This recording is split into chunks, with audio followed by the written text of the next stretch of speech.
our national values and priorities. I'm proud to say that's exactly what this budget does: invest in the American people in a fiscally responsible way. This budget will help ensure that prosperity is broadly shared, that we continue growing the economy from the bottom up and the middle out, that we make sure it works for working Americans who've been left out and left behind, who haven't benefited from the economic progress they helped make possible, that we are prepared to meet the full range of challenges and opportunities ahead of us. And it's a budget that includes proposals all Americans can come together around and that speak to our country's values at its best. And that's why it's my honor to introduce the President of the United States, Joe Biden.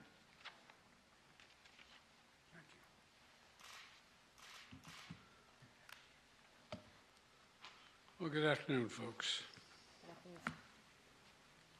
It's been a busy couple days for all of you. Let me begin by saying that, thanking Director Young. You know, you've heard me say this before over the years. My dad had an expression. He said, "Don't tell me what you value. Show me your budget. I'll tell you what you value." Don't tell me what you value. Show me your budget, and I'll tell you what you value. Well, the budget I'm releasing today sends a clear message to the American people that what we value. First, fiscal responsibility. Second, safety and security. And thirdly, the investments needed to build a better America. The first value is fiscal responsibility. The previous administration, as you all know, ran up record budget deficits. In fact, the deficit went up every year under my predecessor. My administration is turning that around. Last year, we cut the deficit by more than $350 billion. This year, we're on track to cut the deficit by more than $1,300 billion. $1,300 billion. That would be the largest one-year reduction in the deficit in U.S. history. And here's how we're achieving it, this record deficit reduction. First, we're growing the economy. We've created a record 6.7 million jobs since I took office, and we've generated a GDP growth of 5.7%, the best economic growth we've seen in this country in over 40 years. This has led to a substantial increase in government revenues and dramatically improved our fiscal situation. Secondly, this record economic and job growth has made it possible for us to responsibly and significantly cut back on emergency spending. Early in the pandemic, it was right to give people help to make ends meet and to keep this economy going. Because of the progress we've made dealing with these emergencies, the labor market is strong and unemployment claims are at historic lows. We ended the pandemic unemployment assistance programs because Americans are back to work. I'm calling for new pandemic subsidies for large businesses to not continue those because those businesses are back and moving again as well. But because we have to put this economy in a strong foundation, even the Delta and Omicron variants of COVID-19 and the cost of Putin's aggression in Ukraine have not required an additional fiscal package for state and local governments. But we still spend what we need to spend to continue to fight COVID. But those expenditures will be dramatically less than last year. Compared to 2020, we're reducing the size of the deficit relative to our economy by almost 2/3, reducing inflationary pressures, and making real headway cleaning up the fiscal mess I inherited. After my predecessor's fiscal mismanagement, we were reducing the Trump deficits and returning our fiscal house to order. Now, the budget I'm releasing today will continue this approach. It makes prudent investments in economic growth and more equitable economy while making sure corporations and the very wealthy pay their fair share. And I would add, nobody making less than $400,000 a year will pay a penny more in federal taxes. We can do this by, one, passing legislation that lowers costs for families on things like child care, health care, and energy costs, while lowering our deficit at the same time. We can give hardworking parents raising children tax relief that gives them just a little bit of breathing room and lowers child poverty. We can give Medicare the power to negotiate lower prescription drug prices. This will bring down the cost for seniors and reduce the deficit by hundreds of billions of dollars. Congress can do this all right now. They're debating it now. We can also restore fiscal responsibility. The Trump tax cuts added $2 trillion in deficit spending and largely helped the rich and the largest corporations. Under my plan, as I said, no one making less than $400,000 a year will pay additional single penny in taxes. No one. If you don't make $400,000, you're not going to pay a single penny in additional federal taxes. And the wealthy and corporations will finally begin to pay their fair share.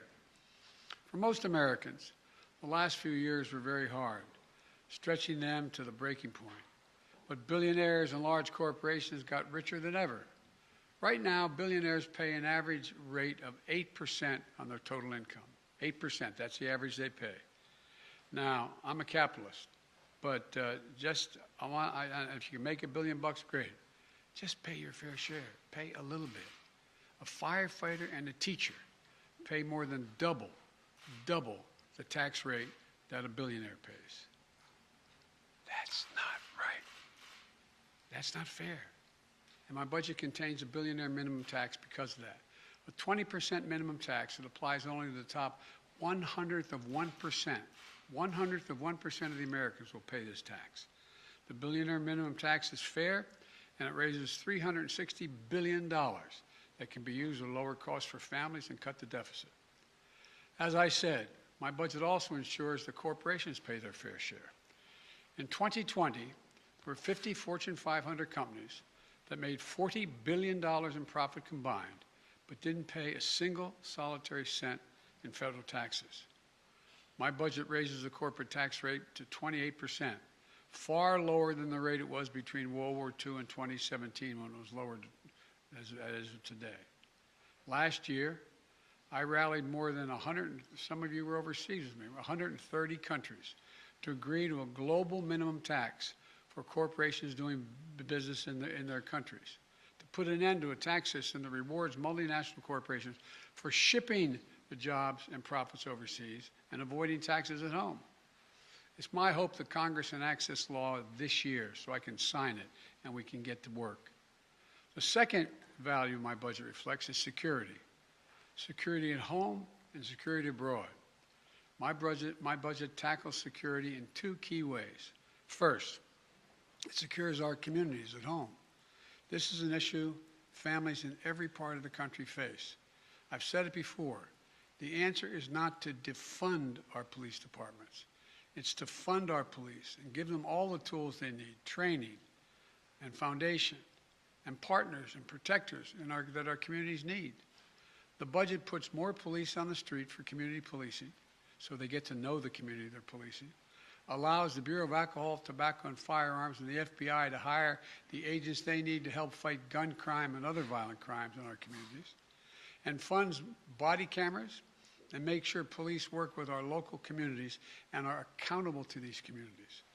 It funds crime prevention and community violence intervention, drug treatment, mental health, criminal justice reform, and reentry for people coming home after incarceration. All demonstrable ways to reduce crime and proven ways. Security also means national and international security. This budget provides the resources we need to keep Americans safe, ensuring that our military remains the best prepared, best trained, best equipped military in the world. This budget also provides additional funding to forcefully respond to Putin's aggression against Ukraine and its economic, humanitarian, and security consequences. The world has changed. In addition to dealing with terrorist organizations, for the second quarter of the 21st century, we're once again facing increased competition from other nation states, China and Russia, which are going to require investments to make things like space and cyber and other advanced capabilities, including hypersonics. And this will be among the largest investments in our national security in history. Some people don't like the increase, but we're in a different world today. America is more prosperous, more successful, and more just when it is more secure. We can restore fiscal responsibility and safeguard our security at home and abroad while meeting the third value, what I call building a better America. Let's provide universal preschool. Cap the cost of child care at 7% of a family's income. Like many families, that would cut the cost of child care in half. It'll make college more affordable. My budget doubles the maximum Pell Grant. Families making under $50,000 a year to nearly $13,000 and helps more than 8 million students who rely on Pell Grants pay for college. My budget invests in building more homes to keep us up to deal with the skyrocketing cost of housing for the middle class and the poor. My budget lowers family energy costs with tax credits to help people make their homes more efficient. Research and development to broaden the reach of solar and build a clean energy future. My budget also invests in other areas of bipartisan common good. I call them unity agendas. I spoke to them at the State of the Union. Beating the opioid epidemic, taking on challenges of mental health, supporting our veterans, and ending cancer as we know it. This budget includes investments to get Americans the mental health services they need, and we need them. And when it comes to fighting cancer and other diseases, my budget funds a new organization called ARPA-H at Health and Human Services at Department of Health. And it stands for Advanced Research Projects for Health. It's based on DARPA, the Defense Department program, that led to breakthroughs in technologies like the internet, GPS, and so much more. ARPA-H will drive breakthroughs to prevent, detect, and treat diseases, including Alzheimer's, diabetes, cancers, and more. And here's what this all adds up to. Historic deficit reduction, historic investment in our security at home and abroad by modernizing our capabilities in both areas, and an unprecedented commitment to building an economy where everyone has a chance to succeed. A plan to pay for those investments that we need as a nation. That's what we do.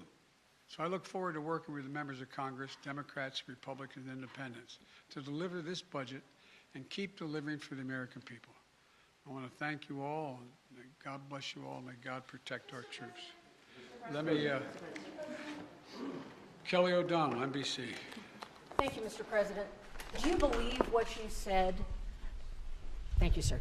Do you believe what you said, that Putin can't remain in power? Or do you now regret saying that because your government has been trying to walk that back? Did your words complicate matters? Well, you asked 3 different questions. I'll answer them all. Number one, I'm not walking anything back. The fact of the matter is I was expressing the moral outrage I felt toward the way Putin is dealing in the actions of this man. Just brutality.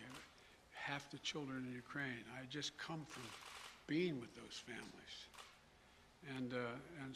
But I want to make it clear, I wasn't then, nor am I now, articulating a policy change. I was expressing the moral outrage that I feel, and I make no apologies for it. Personal feelings, sir. Your personal feelings? My personal feelings. Secondly, you asked me about, well, what was the second part? Does it complicate the diplomacy of this moment? No, I don't think it does. You know, the fact is that we're in a situation where what complicates the situation at the moment is the escalatory efforts of Putin to continue to engage in carnage, the kind of behavior that makes the whole world say, my God, what is this man doing? That's what complicates things a great deal, but I don't think it complicates it at all. Mr. President, Let me go to Steve Holland, Reuters. Mr. President, thank you. When you say that you're not walking anything back, you do feel that Vladimir Putin should be removed from power? Is that what you're saying? No, what I was expressing just what I said. I was expressing the moral outrage I felt towards this man. I wasn't articulating a policy change. And I think that, you know, if he continues on this course that he's on, he is going to become a pariah worldwide. And who knows what he becomes at home in terms of support.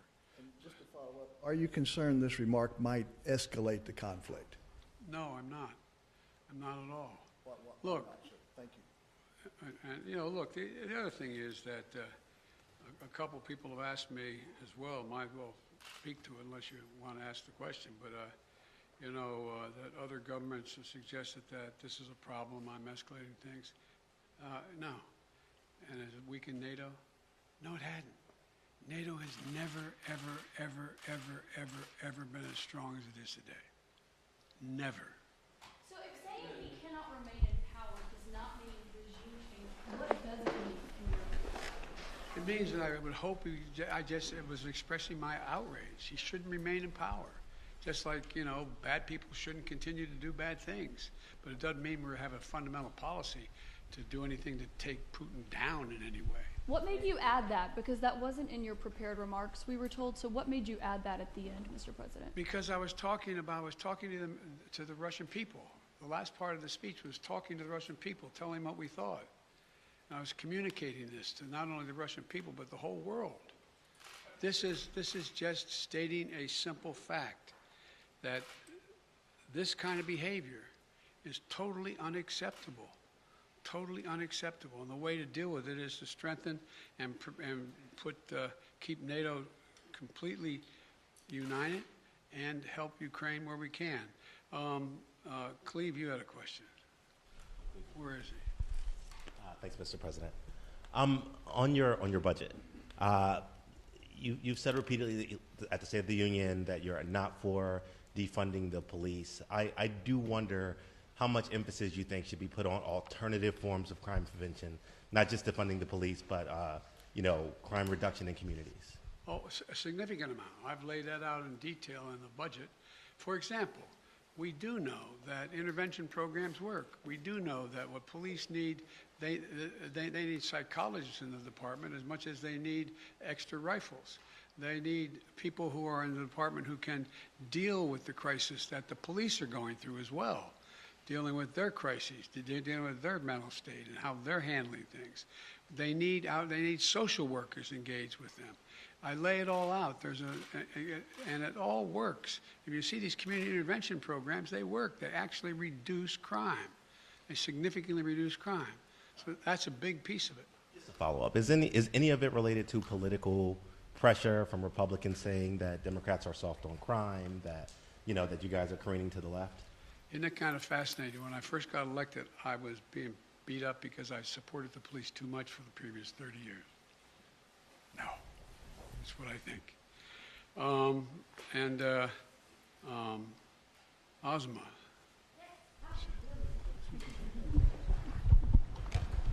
Surprised to get called. Thank you, Mr. President. Are you willing to try to meet with Vladimir Putin? And I have a quick follow-up to that. When you last met with him face-to-face in Geneva, you had described that as a productive conversation. You said that he did not want a Cold War. And do you feel, given the actions, though, that have happened over the last few months, I guess I'm asking what has changed in his mind? I don't know what's changed his mind. His behavior's changed. When we met, remember what we were talking about. We were talking about setting up a strategic dialogue and talking about the relationship of NATO and Russia and facing off in the regions and how we could have more transparency and all the rest. It was a normal discussion I had going all the way back to Kosygin and others back in 100 years ago when I was a young senator. And so what changed was nothing remotely approaching that. Remember when he first met with me, he said, I have two objectives. This is the second or third time I met with him. He said, I have two objectives. One is to make sure that they never become part of NATO, and two, to make sure there are no long-range missiles in there, in Ukraine. I said, we could deal with the second one easily, but we can't close the door on the first. Because when we talk about missiles, we want to talk about what's also on the Russian border heading toward Europe. Do both. And then if you notice that demand list of his, not with me, with others, have escalated significantly in terms of what he thinks is necessary. Thank you very much. Mr. President, we need some more clarification, Mr. President. Mr. President, thank you. Thank you very much. I know you're going to ask a really nice question. Well, it's an important question, No, I think. Are you worried that other leaders in the world are going to start to doubt that America is back if some of these big things that you say on the world stage keep getting walked back? What's getting walked back? It made it sound like, just in the last couple days, it sounded like you told U.S. troops they were going to Ukraine. It sounded like you said it was possible the U.S. would use a chemical weapon, and it sounded like you were calling for regime change in Russia. And we know None of the three occurred. None of the three occurred? None of the three. Mr. President? You interpret the language that way. I was talking to the troops.